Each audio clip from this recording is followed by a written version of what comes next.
Hey everybody, it's Brandon here with Barton Garfield Group at Tower Hill Realty. I'm going to share my screen here momentarily because I want to go through a couple things with you. I want to talk about a little bit about Amazon HQ2 and how that relates to the market and really dive into some of the market data from April 2020 and talk to you, analyze, really go through it with you. So let me do this real quick and share my screen. All right, I'm pretty sure you're seeing what I'm seeing here. Just real quick, first things first, let's look at this April 2020 market data for Northern Virginia. This is everywhere, Loudoun County, Fairfax, Prince William. This is everywhere in Northern Virginia. Bottom line, the market is super hot. Period. I don't know what else to say. This is why I think that you, as a homeowner, if you have had thoughts of selling, but you're trying to hold out for something, I think you're leaving money on the table. That's my honest opinion, and this is why. Look at this. The active listings that we had in April and in general right now, we're operating at like a 10-year low. So if we have less listings on the market, what does that do instantly? That's just driving up demand, right? That means that we're at an inventory shortage. Coupled with the fact that rates are so low right now, they're at historic lows. Buyers are flooding the market right now, trying to lock in that rate. People want to buy homes. People need places to live. There are people tired of renting.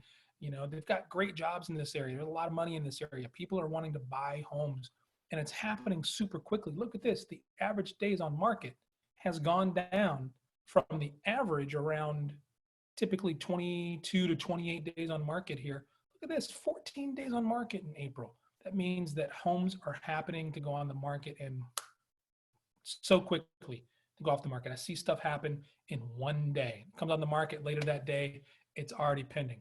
All right. And this is another factor here. The average sold to original list price ratio, the OLP there. So people are negotiating up. This is keeping with that thread that I'm talking about, where there's so much demand right now for the homes that are on the market that people are negotiating up. They're putting offers in on homes above list price. You got to understand these averages here take into account all the outliers. They're taking into account these homes that were overpriced and have been negotiated down. Okay. And we're still at over 100% here for the average sold to original list price ratio. That's pretty great. All right. The bottom line is this: the people who are listing their homes right now, they're cashing in. They're cashing in on the market. This is a stable market anyway, don't get me wrong, but they're cashing in on the fact that there is such high demand and low inventory right now that people are seeing right here. Check this out.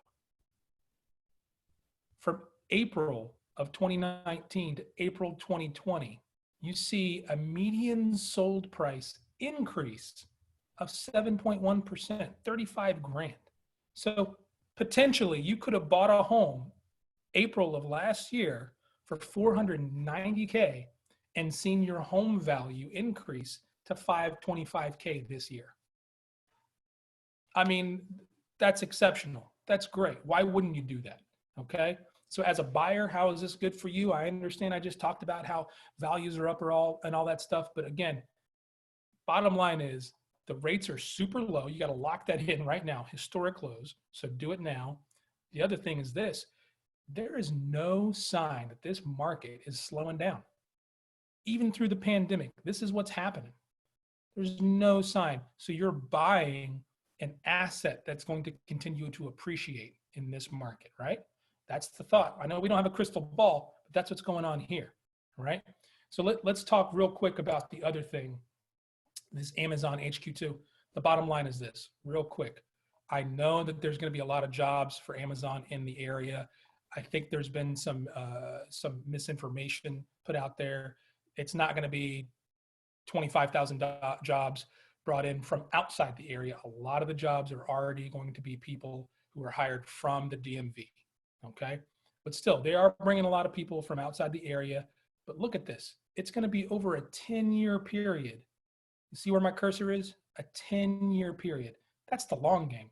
So what's going to happen within that 10 years? Are the rates going to be this low? No, they're not going to continue to be this low throughout the next 10 years.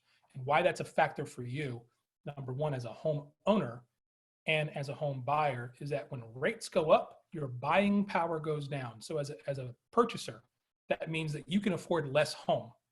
As a homeowner, as someone who's thinking about selling when Amazon HQ2 hits, again, I'm just telling people, just told the buyers, they're going to have less buying power when the rates go up. So they can't afford what they can afford today. So think about that. Number two, the other thing to think about is demand drives the market price, right? It's all supply and demand. So right now, the prices or the values are going up in these homes because of the demand. If you and all your neighbors have the same idea of putting your home on the market when Amazon HQ2 hits, what happens? Well, now you're affecting the market, whether it be your sub-market on your street. If there's 10 or 12 homes on your street, are you then in control of the market by having the buyers competing for your home? Or now are you flooding the market with inventory, driving demand and prices down? That's what you'd be doing, because you'd be competing over the buyers with your neighbors. So just consider that. That's why I think you are leaving money on the table. I'm going to go back over here and highlight this again. You're leaving money on the table. If you are a homeowner who is thinking about selling but wanting to hold on and get the best price around Amazon HQ2 launch, I think that's the wrong strategy, because too many people think that that is the wisdom that they should adhere to, and it's going to drive prices down. Trust me. All right, so I'm going to get out of here. My name is Brandon with Barton Garfield Group at Tower Hill Realty. Give me a call, send me a text, shoot me an email. We can have a conversation about the market and what strategies we can use to get you top dollar for your home. Or if you're a buyer, we can help you navigate this competitive market right here and get you into your home and show you how to win the deal. That's really what you're doing right now, is you're winning the deal. So 703-598-3182 is my cell phone number. Like I said, call, text, email me at brandon@bartongarfield.net, and we'll talk to you soon.